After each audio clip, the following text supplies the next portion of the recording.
Je suis venu à l'incinération de l'ami Daniel Kubzik et j'ai fait la connaissance de sa famille. Et c'est frappant, il y a des airs de famille considérables. Il y en a un qui a presque le sosie de son frère. Et ça m'a fait penser à ce que j'avais écrit sur l'individuation. Pour saisir quelqu'un, il faut connaître sa famille pour savoir ce qu'il a de commun avec cette famille et ce qu'il a de différent. Et tant qu'on n'a pas vu les points communs avec cette famille, on a tendance à lui attribuer des particularités qui ne lui sont pas propres en réalité, mais qui sont propres à la famille. Il a un air de famille.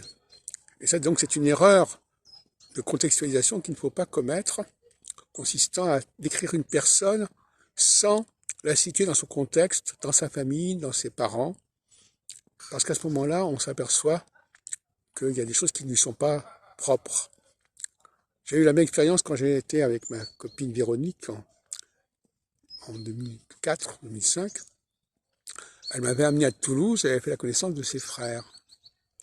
Et ça m'avait un peu frappé parce qu'effectivement, il y avait des similitudes entre elle et un de ses frères, Dominique, et ça m'avait un peu gêné de certaine manière. Et dans ce sens-là, je crois que c'est pas très heureux parfois de rencontrer la famille d'une femme avec qui on vit, parce que ça démystifie quelque part la spécificité de cette personne.